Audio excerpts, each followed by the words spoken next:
Good evening, everybody. Welcome to the Key to Football. I've got currently Liam George sitting with me, and soon to be George O'Gara Martins. He's going to join at some point. But yeah, we've come back from a busy Premier League weekend. Liam, how are you? Very good, thank you, mate. Very good. I'm in full recovery mode after the game yesterday, so I'm just trying to keep my head level and straight and remain happy. Yeah, I'm very surprised you don't have like scratch marks all the way down your face after yesterday, because I that do, yeah. looked like you were You wonder what makeup can do, really. It's amazing. trying to tear your eyes out. It was a bit of a well, we'll get onto it, a unique game. Lots of positives though, which I'm sure we'll get onto it. Please, everybody, do follow us on Apple Podcasts, Google Podcasts, and Spotify. You can also find this on YouTube. Please give us a subscribe on YouTube and a comment. We'll interact with you on the comments as well. Awesome. Look, let's get straight into it, Liam. It was a busy week of football. The champions, the champions had a stumble.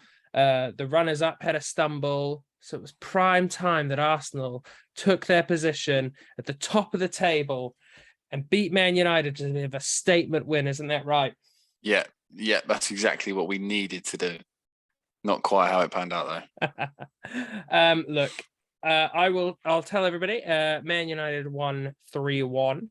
And it's a bit of a tough one. I think the score kind of flatters United a fair bit in that.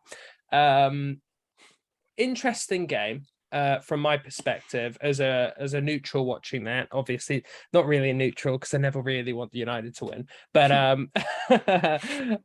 as a neutral in terms of not having a dog in the fight, watching that game thinking I'm pretty impressed with the way Arsenal played most of the game. I thought you guys, it was weird that there was never a point in that game where it looked like you guys were going for the draw.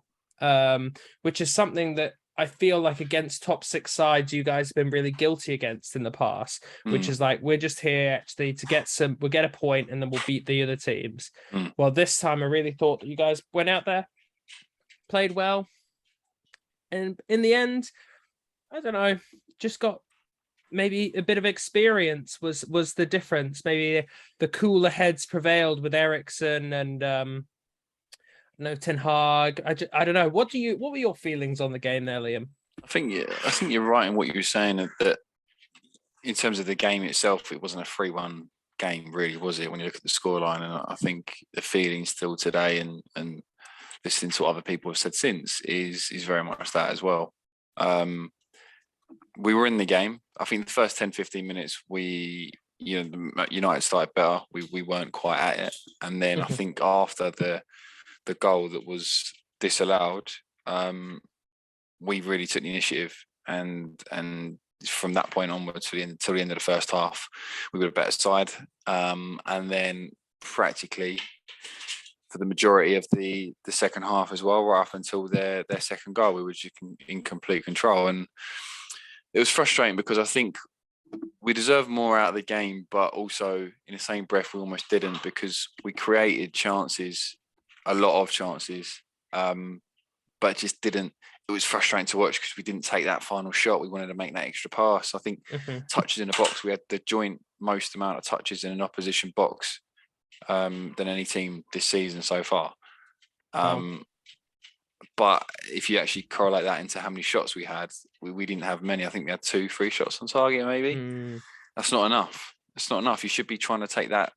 It's all right and nice to have those touches in the box, because it means you're progressing the ball well and you're getting in the right areas to attack and score, but you're not taking those shots. And it was a bit of a frustrating game. I felt like that was the way it was going, but when we equalised, I did genuinely think we deserved it, and also that we kick on and win the game. But very much a lapse in concentration, and we've let, Rashford's always, they've started playing against that. They caught Liverpool out the same way.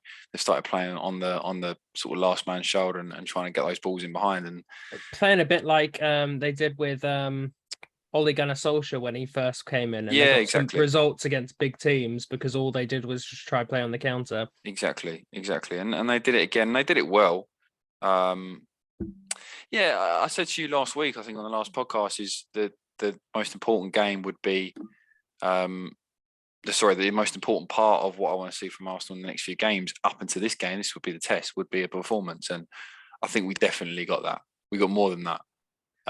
We got a performance that was warranting of a victory, but we were in a tougher game against a tougher opponent in terms of knowing how to play and counter against a team that was maybe in control. And I think we're going to see United play pretty well that way against teams, the other big teams that like to dominate the ball this season. But I think you will see them struggle against the teams that don't, and the teams that sit back, because at the minute that looks like the way they want to play. And I think they might come up short against the other teams that don't play that way. But overall, I can't really be angry. I can't be annoyed, because I think we played well. And I keep saying that we did play well, and everyone else seems to think the same as well. So I'm happy with the performance, just not happy with the result.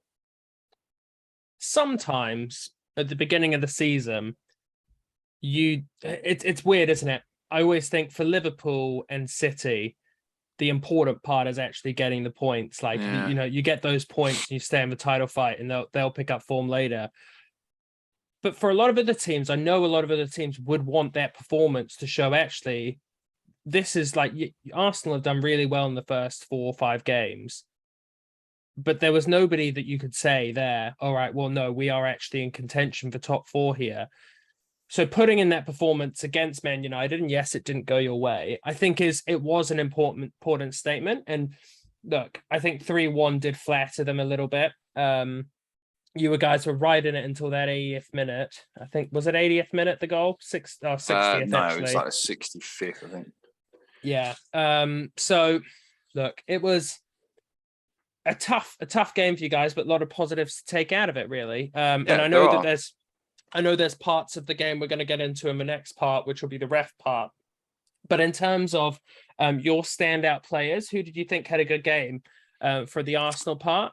I think Jesus did very well in terms of his hold-up play. I think we've more so because we've been struggling with that in the last couple of seasons. We've not really had a player in Aubameyang or in Lacazette that can really sort of dominate the back two. And I feel like it gave Varane and especially Martinez a hell of a time. Mm-hmm.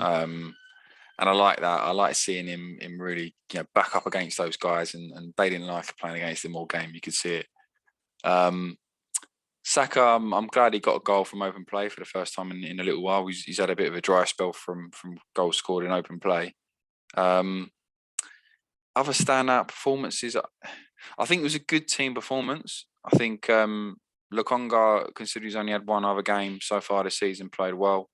Zinchenko, I was happy that he was in there instead of Tierney, because I felt like this was definitely helped us keep control of the game. We were able to really sort of push United back because he's in there, and he has that element of almost a midfielder presence in the left back position to keep us retaining the ball. And just overall, I think everyone to a man played pretty well. The only thing I would say is, although I say Jesus played very well, I want him to be a number 9.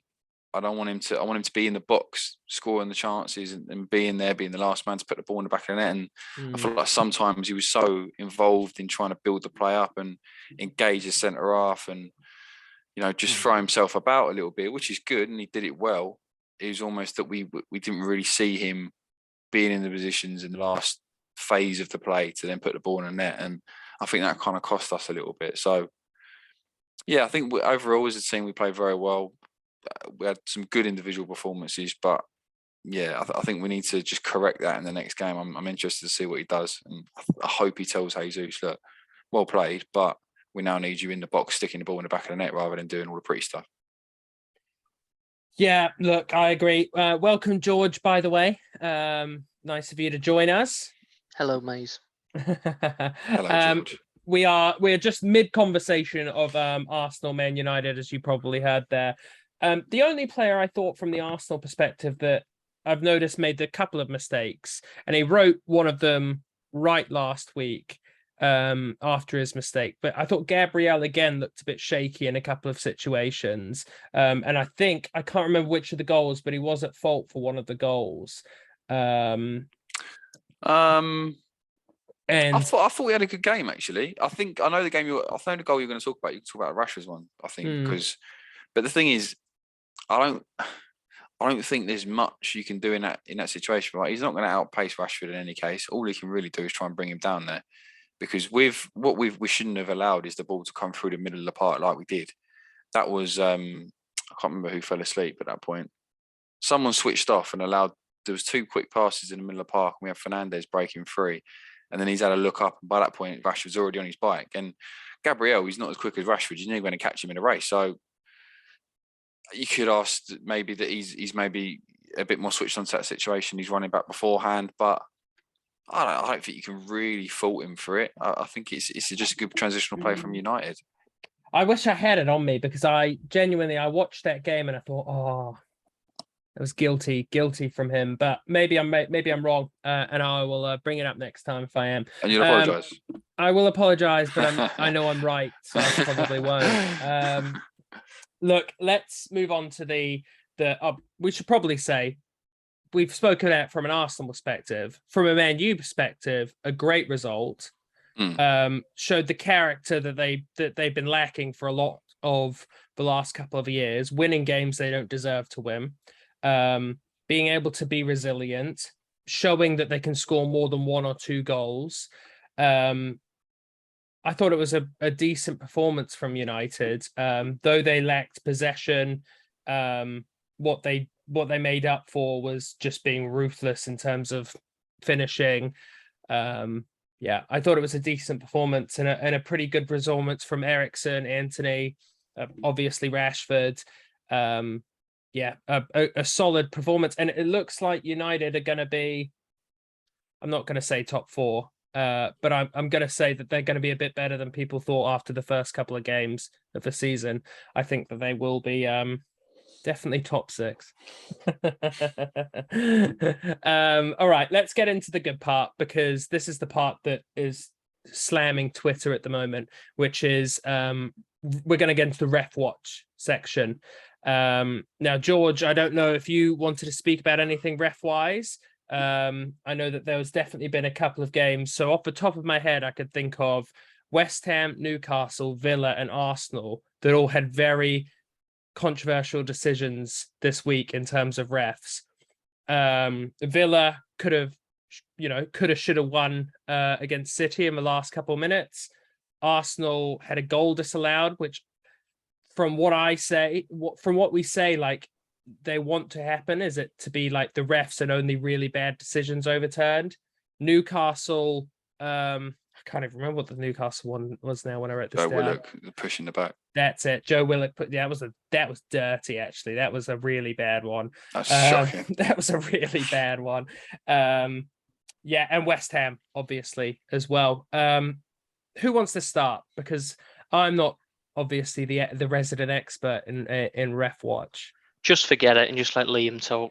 Just forget it, because as Liam, I was so pleased at the back end of last season. He said, "I see it now, George. There is a club. Arsenal are no longer in it. They'll punish teams like ours. It's not a problem for me because I've had it all my life." So go on, Liam, as an ambassador for the not in there with the media club. Tell us how it feels. Right. This weekend has been an absolute catastrophe, short of anything else other than a catastrophe, because Prem refereeing is I mean, you boys must agree, right now is in the gutter. It's horrible. And I'm quoting here, right? So this is, and we've been over this before, and I'm an avid I actually run a group called the EPL Corruption Committee, as you well know, Bob. A few fans in it, we've got a lot of members now. It's growing, and we're coming for the Prem refs. No, so the quote from the refereeing body when they brought in VAR is minimal interference and maximal benefit. Right, that's what we're told that VAR is there to do. It's a good quote. It's there obviously to, well, it's a good quote on the face of it, right? So it's obviously how they then implemented that is now the horrible issue. But it's there for clear and obvious errors and serious missed incidents. So I think it's down into 4 sections. So it's goals, it's red cards, it's serious foul play, and offsides. So those are the only 4 things that they should ever be getting involved in. Now, you sort of touched upon it a minute ago with the four. We'll talk about the four main ones this weekend because they're the ones that at the moment are in the forefront of the media, as you said, and on Twitter. So you've got the West Ham one where Bowen, I think, his toe pokes Mendy, who, by the way, is still in critical condition. A horrible injury. They're saying they might have to amputate him from the shoulder down. I don't know if you saw it. Absolute joke of a decision. He's gone down and then realised they've scored, and he's fluffed it. Yeah, he's completely. Yeah, he's gone down for it. He's realised that he's not actually got hold of the ball, and it's about 5 yards away from him, and the West Ham player's about to collect it. So he's feigned death. That's what he's done. It's a horrible incident, and I mean, the only thing I can say about this weekend, right, and the only silver lining, the minor silver lining, is that most of these moments were actually called correct by the referee in the moment on the pitch. So that wasn't given. It's true. By the ref on the pitch. VAR overturned it. Mm. Stay away, VAR. And this is the one thing, normally I'm a referee basher. I will come for the referees all day long. But the way that they're utilising, and it is still the referee's point, but this time it's actually the referees in the room. It's Stockley Park, the ones that are using this system that are causing the problems. The next one would be the Newcastle versus Palace. Joe Willock pushed in the back towards the keeper. It's then come off the defender and gone in. He's committed the foul. Yeah, so surely shouldn't that be a penalty? If anything, it's a penalty, right? It's firstly a goal because it's a goal. Secondly, okay, if the ball doesn't end up in a net, then it's a penalty. The one thing that it's not, and you've got 7 different camera angles to look at it, all the paces in the world to look at it, the one thing it's not is a foul on the Palace keeper. And that's the one thing that's given. Joke, horrible decision. The third one, Aston Villa, Coutinho. I mean, he scores a play. You could argue the players stop moving, but I think that goes in anyway. I don't think Ederson saves that shot from him, to be fair. Wasn't it top bin? It looked top bin, actually, but from the end-to-end camera angle, it actually goes down the middle of the goal. Oh, wow. And Ederson's not getting anywhere near it anyway. But he's onside. 2, the lino flags. 3, the referee blows his whistle before the play is over. And 4, he scores. And because he's blown his whistle, he then can't bring the play back. So there's so many horrible mistakes in that one motion of play that, again, just another example of VAR. And then the fourth one, obviously, and I won't go into too much detail on this one because I don't want to sound biased, but you can make your own mind up. This year, the players or the referees have been told, or that they've said that they're going to let the games flow more, and they want to see more physical challenges. They want to higher the physical threshold of the game. They want to bring back those challenges into it. And that decision just made a mockery of what they've said they're going to do.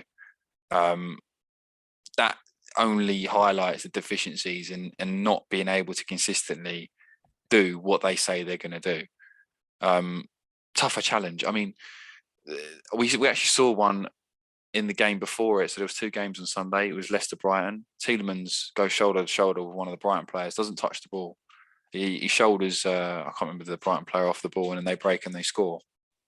That's a fine. That's fine. There's no issues with that. It's a challenge for the ball. Neither player has touched the ball, so shoulder to shoulder. They've both gone down, but Tielemans has got up and played on. That's allowed. Same situation has happened. Eriksen's lost the ball. He's pushed the ball away, and he's realised that he's been dispossessed, or even though Odegaard's not touched it. But he's not getting the ball. He realises the situation he's in, and he hits the floor. There is contact there, but that, under the new rules that they're saying that they want to do, that isn't a foul. It's not a foul, and it's certainly not a foul when the ref hasn't given it. Yeah, they then go up the other end and score, and then they bring it back to have a look at that. For me, at this point now, where we are, I can't see any other way forward than bringing VAR back to just 2 points. I say get rid of it. I'll get rid of it and only allow it to deal with offsides and red cards. Everything else is a failure. It's not working. It's quite clear it's not working. Look, yeah, you've got definite points there. I think the Arsenal one is probably the only one there that you could argue is a foul or not. And I think that is a foul. However, I don't think it's a big enough foul to overturn something. Yeah. I think if the referee has looked at that and he said, because the referee had a pretty good view of it, if the referee's looked at that and said, no, he's that he's just playing on with it, blah blah blah. You know, that's just part of the game, and he's made play continue. Then he should stick to that rule. It's so soft. The ball. Yeah. I know what you're saying, and for me, I don't believe it's a foul in the first instance anyway. I think that is. You look at McTominay yesterday was playing rugby, not football, and the amount of times he's brought down players to the floor and it's not given as a foul. Yet that one is because there's a goal on the end of it. It's not right. Yeah, it has to be done. VAR has to be done at the same level that they are doing the actual refereeing on the field. So if he's letting McTominay go for all of those fouls, then I agree. Then that shouldn't be a foul. But they can't do it, Bob. This is what they can't do. Yeah. They're incapable of keeping up the same consistency between how the ref is reffing the game in the stadium and how they think it looks on TV. They're two different things, and they're not able to actually maintain a consistent level of refereeing across both platforms. So it has to go. They can't continue to do it because now the game is becoming week in, week out about VAR. It's ruining the game. I've got a question ref on for the you. Pitch, ref it. That's what I'm saying. Yeah, sorry. No, I've got a question for you guys, but I want George to see if he had any points on that before I ask the question. I'm just going to say I quite like it to be controversial and balanced. I love it. Have it in every game now. I think it's just things like that. If they're going to be in, if you're going to have it, it needs to be all in, and everyone needs to be all in with it, and they're not, and people aren't, and it's getting in the way of everything. First, it was you're not sure if you can celebrate a goal or not because it needs to be checked. Then there's goals that are given onside when they look offside, and then there's ones that look, miles offside and they're given an on, and vice versa. So I've never been in favour of it. I thought it was rubbish. I think the unpredictability in those contentious decisions are exactly what feed into the tribal aggressiveness of the sport, which is what everyone wants. I think the only one that I really like is the offsides, and I have agreed with all the offsides this year. I know that Liverpool got done for one against United, but if that's the line for everybody, as you can see with the Newcastle version of it, then that's the line. It comes back and forth. I'm all right with the offsides. You know why that's the only one that is okay and we're all okay with it? Because it's fact. Because it's fact, and because the referees can't use their own opinion. Yeah. What is damaging the sport is the opinion of these referees that aren't able to actually conduct their jobs sufficiently. This is the only reason why this happens every week, and why now you can't. All right, we argued 2 seasons ago when we didn't really know the difference because was it a shoulder, was it the sleeve, was it the arm, like over the line. Now we know the rules. If it's offside, it's offside. If it's not onside, it's onside. Yeah. So you can't really argue with that, and that's why that one works. So I don't think that one should go away because you can't screw that one up. No, they can't screw that one up, surely. And I think red cards is a good one as well. Like if something happens off the ball, send the dirty get off. Careful, Maze. Yeah, no, if it's blatant, then yeah. But I'm not. I think that should be up to the ref to do the video replay, not VAR to go in and do that. Just to cast your mind back, Maze. Last season, Everton, Liverpool. I come into work miserable, and you said Mane wasn't even offside, and I said to you Mane was offside, but it was so close, and he's motioning in the right way that it just shouldn't actually be given. And you said, yeah, you know what, I agree. Thoughts on that now? Look, I think they've improved it this year because of the way that they've given it, even though it's a slight advantage to they've made the line bigger, haven't they? It's kind of like the simple version of it. They made the line bigger for the defensive player, so that the offense has a bit more of leeway. And I think that solved it all, in my opinion. I think that is as fair as you're going to get it. And if we want shockers to stop, then that's the only way to happen, because there actually isn't much worse than when a player is miles onside and the flag goes up and it's not a goal, or it is a goal, blah blah blah, reverse.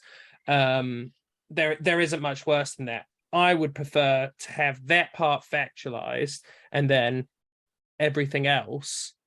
Yeah, I don't know. Like, there's sometimes VAR is really good. Like, and I like it, and I thought they'd done a lot of good things recently, and then this weekend of a weekend before have just been shocking. So my question to you guys was, and we're going to put this on Twitter, at the end after this, and we're gonna put a poll up, is does the ref need like maybe not an overhaul, but should the people in the VAR like place be ex-managers, ex-football players that are trained up to be referees? Is that what we need in there? Because obviously referees just can't really do it. They can't look at the game. What there should be is the same thing with jury service. One day you get a letter in the post, and you'll have your expenses paid to go to Stockley Park and VAR. I think that would be good. I think that there needs to be 3 refs, and they're in different rooms, and they all give it the green light or red light, and then it's fair. Like, that's it. I think what you alluded to, maybe a player or a manager, if they wanted to do it, or if they were happy to do it, as long as allegiances were set aside, I think that's the only thing you have to really think about. I imagine like Gary Neville and Jamie Carragher on Stockley Park. Wouldn't be too good. I think that would definitely help. To be honest, it couldn't be much worse, could it? Because to give these guys, I think sometimes a lot of the arguments we have, or a lot of the things that we talk about, is a little bit of these refs being out of touch and not really understanding certain scenarios in games, and not judging them correctly. So it feels like, okay, have they ever played a game ever in some of these decisions? And you feel like they haven't really got that interpretation correct of what's happening on the pitch or in the moment. So I think having ex-players in there, potentially, maybe not even naming them, just having them in there to possibly do it. Again, you'd have to make sure that there's no bias or anything, but I think there's definitely something for it. Ex-managers, maybe. Yeah. Interesting. George, what do you think? I've told you what I think, mate. I think ex-manager and ex-players is a disaster waiting to happen. The last thing that needs to happen is more media intrusion and more media interferences and more accusations. The media. Yeah, I do, when it does its job properly. Put it this way, right? Let's just say they've got Harry Redknapp and Jack Santini, and then, I don't know, Pepe Mel doing Arsenal Tottenham.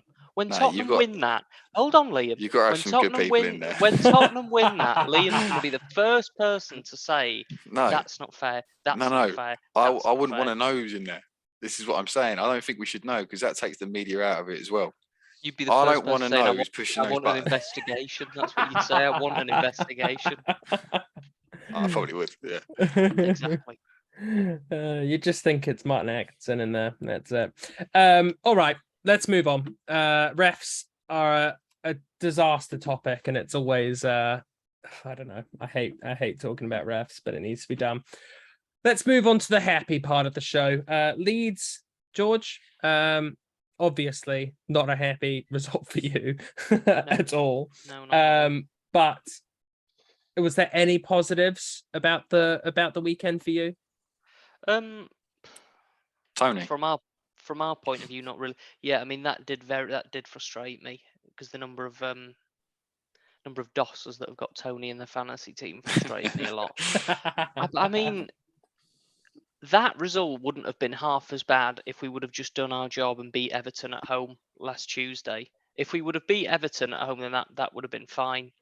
But I think now that we've didn't beat Everton, lost to Brentford, and then we're probably likely to lose against Forest, even though we should beat them, then that's concerning. This great start that everyone keeps going on about is quickly evaporated. Like I've said, I've been honest and said, as long as we finish up a 15th, I'm not that bothered. And at the moment, we're showing finishing above 15th form, and that's fine. But it's concerning when you look at it and you go, well, we beat Wolves. That was a tight game, always going to be fine. Chelsea beat themselves because they've been absolute codswallop all season. And then in terms of Southampton, like I said, 2-0 up, threw that away, 2-2, disgrace. Everton at home must be. There aren't many teams that aren't going to beat Everton at home this season. Yeah, Arsenal's one. it'll be Arsenal and Leeds that will be the only two that don't beat. We'll give them their only win at Goodison this year. Exactly. I don't know what to tell you, mate, really. I mean, if we beat Forest, then I'm just going to shrug and go, yeah, great. But if we don't, then you're going to look at that and think, I mean, some of the defending, I mean, what were we doing? Some of our defending was shocking. Like, don't get me wrong, Tony's free kick, unbelievable, absolutely unbelievable. And then his third goal where Meslier knocked it out to him, and he just coolly like chipped it from about 20. Oh, class! Very good, yeah. Class. Like, I'm not going to say he got lucky. They were miles better than we were, but I think that just illustrates who we are and where we are. We're nowhere near top half at all. So I don't really know what to say apart from yeah. So I should say the score. The score was 5-2 to Brentford versus Leeds. Okay, here's a question: would you prefer to be in Brentford's shoes for the rest of the season, or Leeds? Like, if you could pick one squad to be in right now to stay up, who would it be? Let me ask you a question. Would you rather win the lottery or stub your toe? What a stupid question. Brentford have got a striker that will get them guaranteed 12 plus goals. You had them to go down at the start of the season, George. That's why I'm asking this stupid question. Mate. And guess what? I was wrong. I'm happy to hold my hands up and say I was wrong. As it stands, it doesn't look like Brentford are going to go down. Fair enough. They've got a striker that will obviously do the business for them. Hey, Bamford's going to do the business.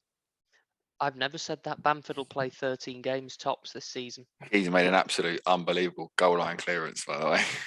Again, Liam, like, I've been seeing this for, what year is it now? I've been seeing this for 3 or 4 years. Like, Can you just talk me through that moment? Because how on earth has he kept that out of the net? I don't know what to tell you, mate. I think what he's done is, you all probably get it when you're playing. You know, when you've got time to think about it, and you think, right, I'm going to be absolutely sure and try and side foot this in instead of going with studs. Did it hit his heel? I think so. I think that's what he's done. I think he's tried to like side foot it in instead of just going with studs. I actually felt sorry for him after that. Well, it doesn't really matter because he'll just come and play 18 minutes against Forest, and then he'll play 10 minutes, and he'll be injured again. Lose a leg, So, yes, Maze, I would much rather have Brentford squad every single day of the week. Interesting. Okay, what about Fulham? Rather a Fulham squad too. Fulham squad. I think Fulham are actually definitely proving me wrong. I don't know if you guys had them going down. I can't remember. No, I had them comfortable with Marco Silva as manager. They're a lot better than I thought they'd be. What about which one of Nottingham Forest's squads would you rather have?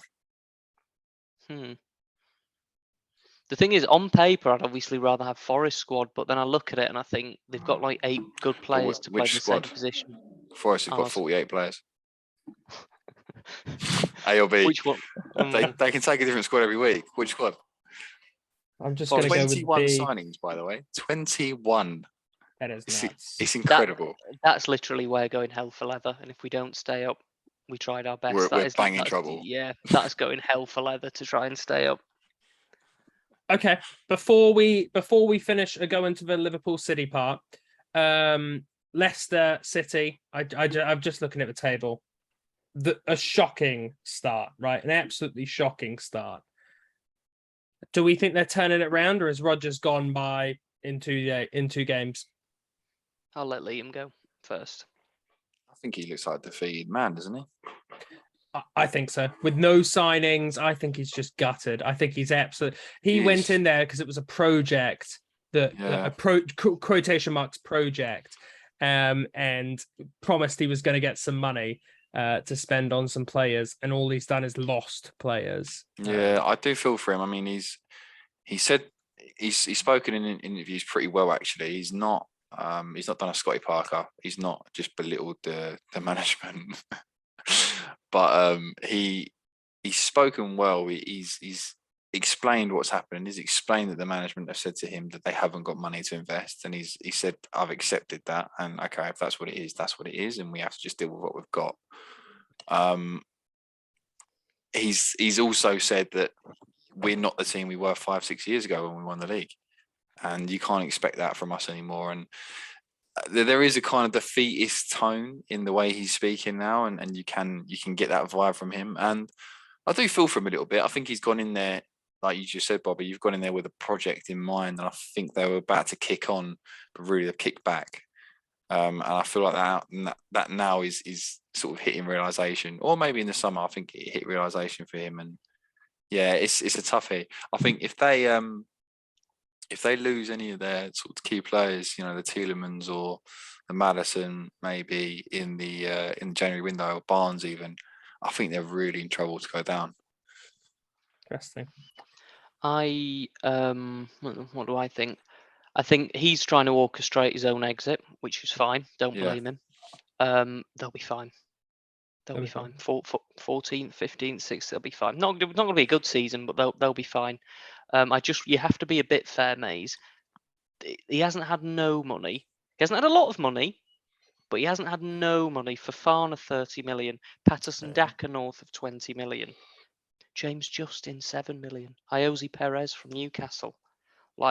Yeah, but we're not talking about Timothy Castagna 30 mil. Yeah, but this isn't. Didn't Perez? Was he the Perez signing? I don't think he brought Perez in, did he? He did. Did he? I think yeah. I'm not trying to say he's had loads of money, but but would you rather It's those dried up, people though, come massively, in, hasn't it? or losing half your squad like he's Yeah. been absolutely decimated? I'm just going to come on to my final point. If I was a Leicester fan and for 2 consecutive seasons we were sat in the top 4 at 1.8 points clear, and twice we dropped out and finished 5th, I'd never want to see him in the City again. True. That is not being talked about enough. This season, fine. Last season wasn't great, but the 2 seasons before that, they were so comfortable in top 4, so comfortable, and then they ended up letting it slip away. He has to take the flak for that. Yes, he's a nice man. Yes, he always wears a suit, and that's great. But he has to take the flak for them not making top 4 twice when they should have done. I asked this question to you on Twitter, George, and it was, if Brendan Rodgers gets sacked and Leeds tomorrow sign him as they get rid of Jesse Marsh instantly, X to the head, sign Brendan Rodgers, are you happy, or would you want that to happen? Well, the question you actually said is, should Leeds go for him? And I said they should begin talks in the background saying, if this goes south before the end of the season, would you be willing to come in? We'll offer you this much money, and then if you come in before January, you'll get this much to spend. If you come in time for next summer and keep us up, you'll get this. Yes, I would be in favour of a backroom preliminary safety precautionary discussion. If he did come in, I'd be like, well, I'd probably say, yeah, we're safe now. I'd probably say that, which is more than good enough for me. I think so. Interesting. Good stuff. All right. Look, we're going to get into Liverpool, and then we're going to finish off with City.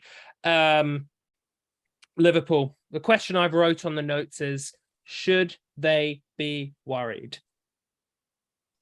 I think it's a tough question. Okay, let me put this in context. Should they be worried about being the second best team in the Premier League? Forget that, third. Have you not seen best. Arsenal? Have you not seen how good Arsenal are? I knew that I'd get him said to list. Seriously, Southampton, they're nicking points at the minute. All right, we've already seen Forest potentially could put some results together. You lot are banging trouble. Relegation. You are banging trouble. No, I just think it's. What do you mean? Do you mean like as in being the third best team, or do you mean just finishing third? Because even though they sound the same, they are different. Yeah, they are different. I'm just thinking, right? Is this Liverpool? Okay, the question is the Liverpool reign over? Is it coming to an end now? I know it's not a reign, but say Man City hadn't been there, it would have been a really good 5 seasons, right? Yeah.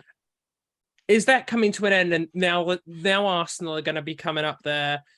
I don't know, potentially Man U or Chelsea, not this year, but you know what I mean. Like Arsenal maybe stepping into that spot. Is there? Well, I think I'll let Liam speak about Arsenal's prospects in a moment, but I think I've been saying this for 18 months. I said Sadio Mane was, the first chip in a magnificent home.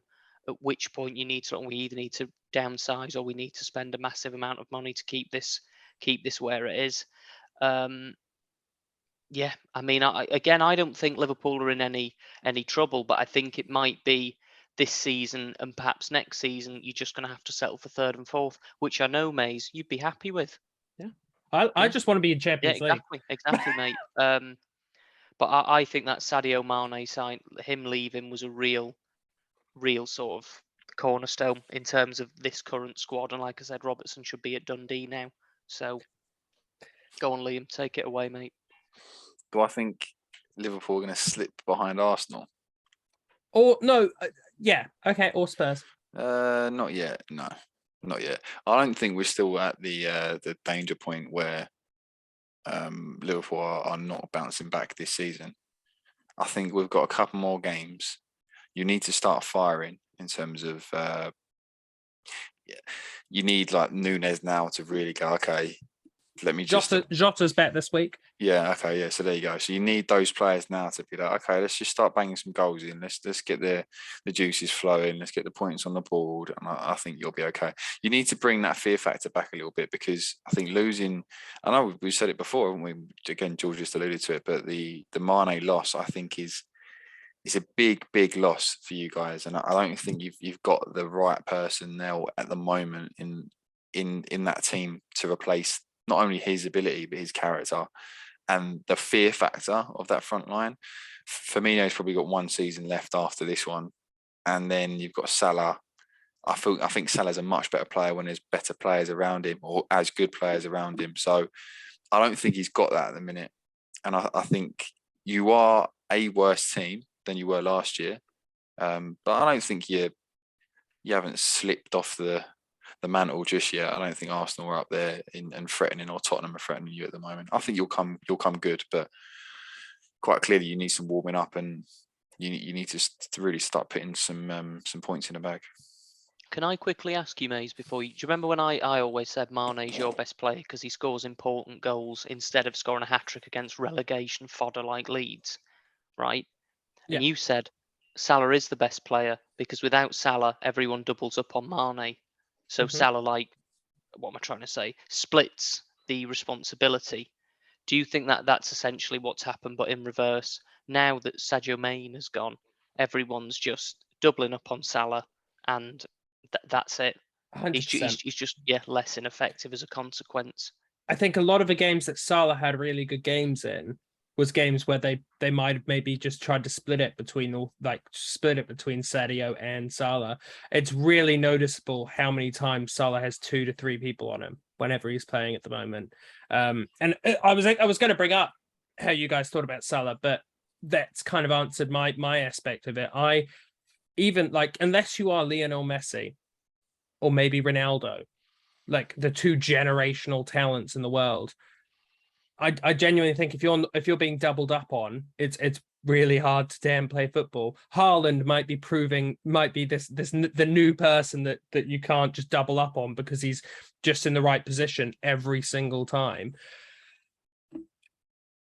Just about the Everton game, I don't think...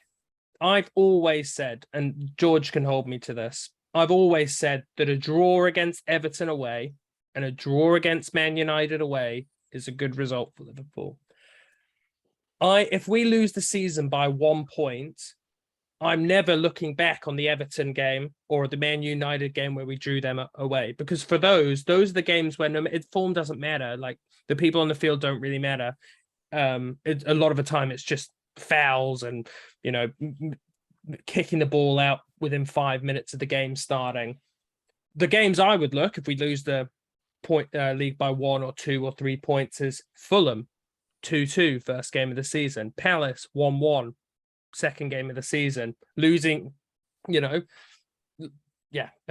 think that those are the games that you look back on and you lose. So I'm from a Liverpool perspective, I don't think that's the end of the world. I think Newcastle was a bit of a dodgy result for us. Just the way we've been playing. I was just going to say, mate, you're absolutely right with what you've said, and I think I'd agree. Like, Liam, I hope you probably say the same. If we're all going to say Arsenal are going to finish top 4 this year, you perhaps losing to Man City, Liverpool, even Tottenham and even Chelsea aren't where you're going to have lost top 4. It'll be when you lose to Everton next week and when Leeds beat you. They're the games where you'll go, well, we should have won that. And I think usually, Mays, I'd say you're right, but I have to disagree on because this Everton team is shambolic. They are a That's a big worse. win. They are a crap. worse team than last year, despite what the media will tell you about how great Gordon is and how amazing Frank Lampard is. But to be honest, it's the fact that they scored, and on another day they might. When I was always spoken about VR, they might have got away with that, and that Yeah. would have been catastrophic. Yeah. So I take the point against Man United. Like, fair enough, you get a draw there, or even if you lose, you're not going to look back and go, well, we should have won that, because it's one of those games, like you've said, where the form is almost irrelevant. But that Yeah. Everton side, you should be beating. One last point just on Liverpool and Salah. Do you think, because I've been through it, do you think that him signing a big money, multi-million deal has made him think, I'm on the beach a little bit now, I'm chill? We saw it with Ozil, completely fell off a cliff. Aubameyang, Let's not completely compare fell off a Salah cliff. to Ozil, please. No, all top quality players. Ozil was better. shite. Ozil was better than May's language. Yeah. Ozil was better. I'm putting the R rated on for this one. Ozil was on the same level as Salah before you even try and go down that road. No, he wasn't. In his he time, had he one was. good season And with Real Aubameyang, Madrid. Aubameyang signing Salah 50 is mil. literally in 50 mil. contention for one of the best players in the Premier League history. When Arsenal signed Ozil, he was up there. He was. Admit he was. He had one good season. No, we can't relate Salah. You're we can't a relate. joke. Honestly, Liam, I can't believe you ever defend Ozil. Like, this is I'm ridiculous. not defending the man. I'm just saying he's a better player than Salah. This is mental that you guys are even bringing Ozil and Salah in the same conversation. Though, right? So two top players for their respective teams. There you go. That's their like respective teams. No, that's like when saying they signed a big deal, they fell off the face of the earth. Do you think we're witnessing the same with Salah? No, I don't think so. Can I ask a quick question, Mays? Yeah, Liam, obviously I do. I'm so glad he's a mercenary. You know this team spirit that you always drone on about, going about how Klopp, just like Leeds fans used to do about Bielsa, they pick the right player and they pick a certain type of player, right? You know that rubbish. I don't know, so I'm going to ask you, but did Liverpool break this wage structure that you all talk about for him? And if so, do you think he's then looked at it and gone, well, actually, it used to be Jurgen Klopp's team, but now it's Jurgen Klopp's team in which Salah is the best player and sort of the exception? Because, hold on. If someone else in the dressing room, perhaps not that well informed, might actually go, Salah, not directly, but by consequence, has forced Sadio Mane out. No, okay, so you've got a good point. Wage structure, he did break the wage structure, obviously. I think the interesting thing, though, is that wage structure at one point will always be broken because that's the way money's going. Every year there is a bigger signing and a bigger player. So, like, if you look at Tottenham, for instance, they don't bloody want to keep this wage structure thing in place, but that's just going to make them fail in the end because they're not willing to keep up with the rest of the world. When Man City and Man United are paying everybody these monies, you have to have a competitive wage structure. I understand that completely, and I agree. But the question is then, has the wage structure been made an exception of, or has it been completely broken and redrawn? Because then we're all human. Everyone knows what everyone in their job's earning and how much they're going to earn if they do this and that and the other. There will be a line of at least 6 people going, good morning, Jurgen. I want an 85 grand a week pay rise, and rightly so. Look, the wage structures are very good, and they stop this conversation from happening. So yeah, you could be right. You could be right. There could be. I don't know what's going on behind the scenes of Liverpool dressing room. I would hope that people do realize that Salah, potentially Virgil van Dijk, or maybe Alisson are the best players on the team and they deserve to be paid more than everybody else. And I would hope people see that. And in the team, I hope that Gomez isn't thinking I deserve to be on £200,000 a week, whatever he is. I hope there's a bit of common sense in the Liverpool dressing room for that.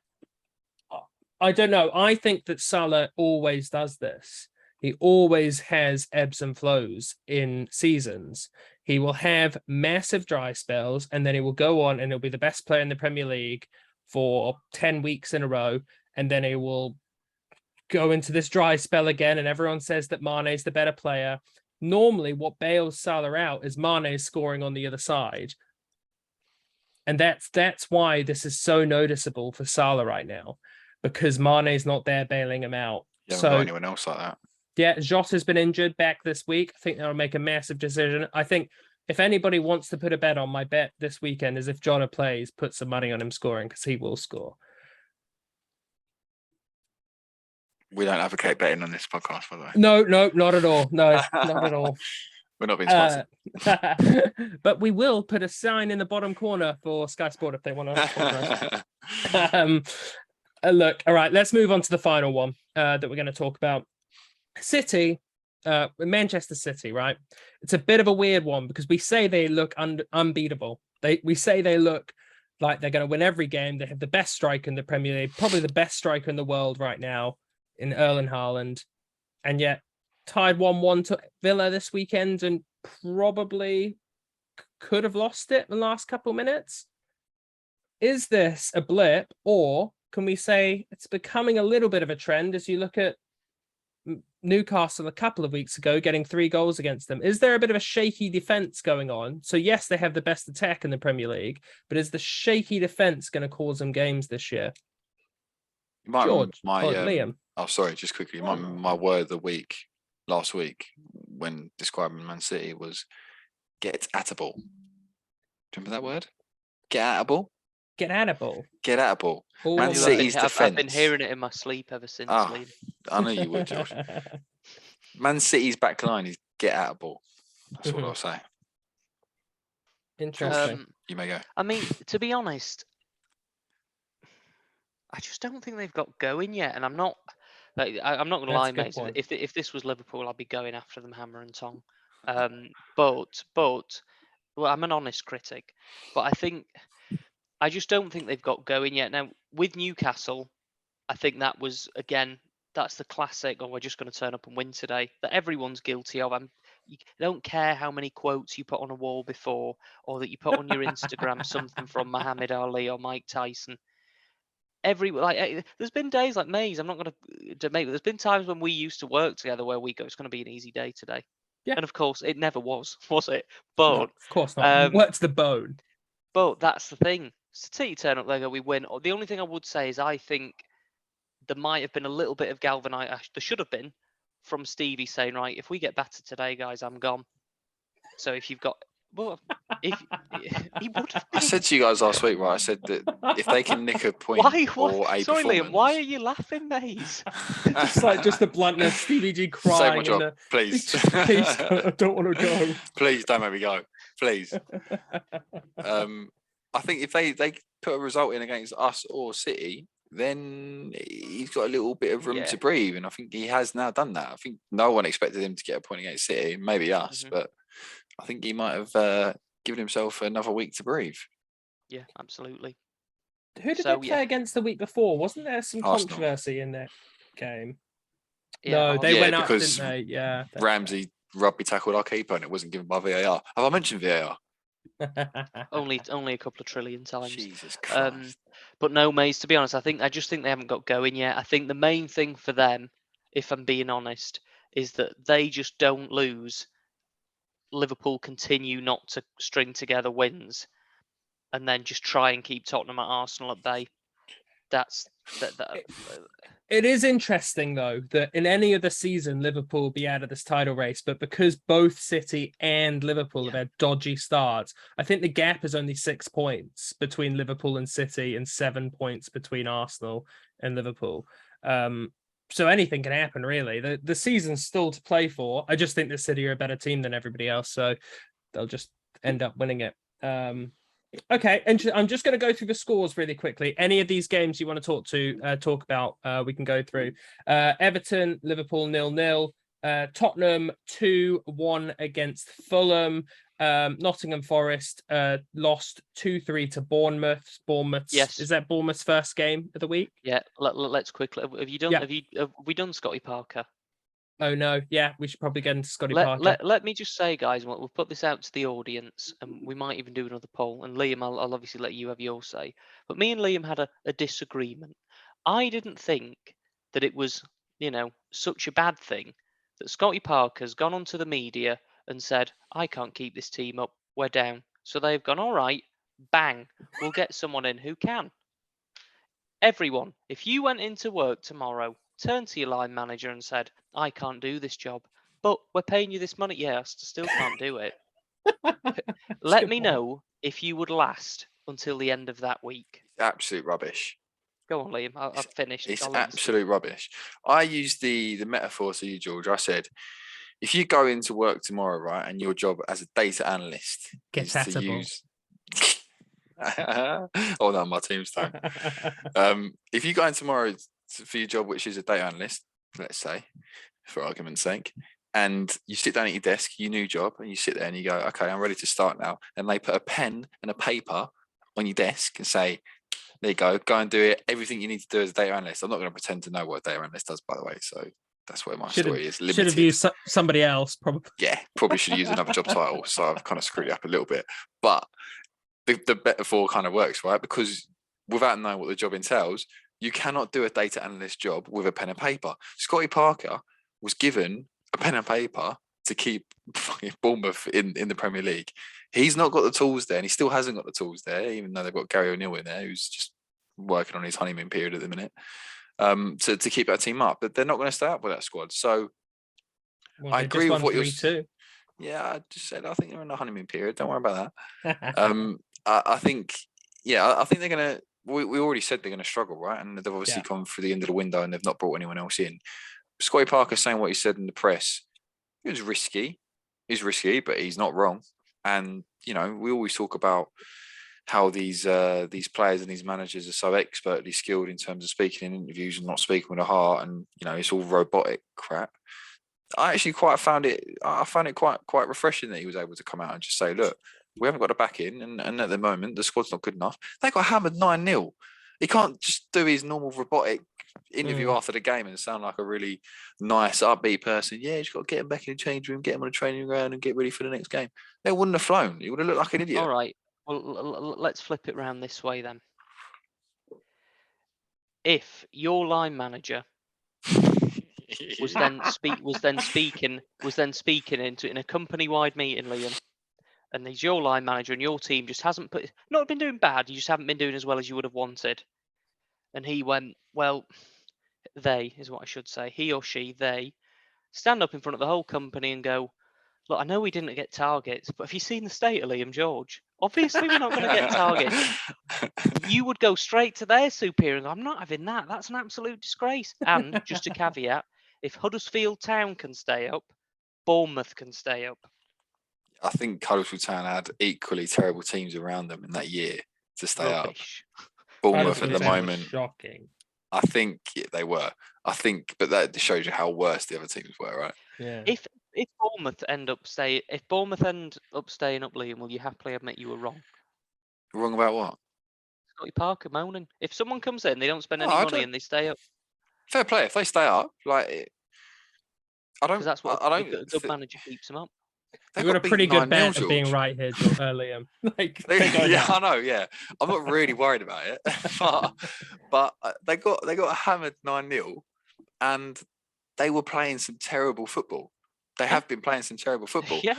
Like I said, that reaction that they got at Forest, fair play. They did well. They came out all guns blazing. But let's not kid ourselves. They're not going to go on and string 5-6 results together now. Just end up finishing top 4. I might have to just quit the podcast after this if they go on. You might not see me for a few weeks. No, I don't think. I like people speaking their mind. And was it a risk for him to speak the way he did? Yes. Oh, he orchestrated an exit. He now looks great. He looks like a great manager to hire now. The next person that gets fired, he has a good chance because he spoke his mind. He knows what he wants. He's ready for his mate Frank to get the boot at Everton, and he's going to go in there and love it. Can I just ask then, Liam? Fair enough, you don't agree with me on the overarching point, but do you agree on the sub point that him going in there and saying this squad isn't good enough isn't doing anything It's for a the risk, players yeah. that he then has to go in the next day and try and galvanise to get the goal. I get it about transfer policy. I understand that. But going in and saying, well, the team I've got just isn't good enough. Those lads are all rubbish. Forgive me, word for word, did he say that? Pretty much. Did he say They're all my the- squad is bad? He said his squad isn't good enough. But He that, said it's- that could allude to you needing to add quality players to a squad, which is fair. Did he say the players are bad? No, I don't think he said the players No. are bad. So what I think he was saying, how I interpret it, is I think he was saying that he needs additional players to make this squad better. When he said it, I genuinely thought he's just called his players bad. Yeah. I genuinely thought Yeah. that's what he said. That's what we want to, because it's like, oh, Yeah. what? No way. But I don't actually think he went, you, like the geezer standing behind him in the changing room, you're crap. You're crap. I don't think he's doing that. I don't think he was indirectly doing that. So No, but if he knows he isn't going to get any money and he knows he has to work with what he's got, yeah, shame. He should have got more. Life's not fair. Just like bashing his own squad isn't going to do anything. True. It's September. It's not like they're 50 points adrift. true, but I They're not think even- he I could see don't- what everyone else could see. I think they're going down. I think, do you know what he could have done? He could have handled it like Brendan. And I'm They're not actually even in very. They're 13th. Then I think they're like only a point behind Leeds or something. Jesus Christ. I think we need to formally apologise to Bournemouth. They are a point behind Leeds. This great start that Leeds had. Absolutely bashing. Leeds and Fulham might just like 1 point ahead. You get it live here, guys. That's it. We're one on the ball here, guys. Don't worry about it. No, I think he maybe could have dealt with it. Like, I actually really appreciated how Brendan dealt with how he's dealt with it. I think he's dealing with a similar situation at Leicester, but he's obviously a lot longer in the tooth, and he dealt with it in a very good way. You couldn't hate what he said when he was. Brendan's going to go. Brendan needs to keep this PC though, because he's going to get a really good job when he will. gets fired. Yeah, he will. Scotty Parker probably needs to show a bit of backbone to get a good job in a weird way. It's a bit of a different. He's probably complex. sick to tired of picking up championship teams that are top of the championship coming to the Prem, going back down again. Yeah, Did it for Bournemouth. Yeah, but you've got to earn your stripes, Liam. We said this about Lampard last That's week. what I mean. But he's if looking at he- Lampard thinking, geezer hasn't done anything in his career. He's got a job at Everton and Chelsea. Where's my More slice of the cake? Lampard's got more Champions Leagues than Arsenal, mate. Oh, easy on.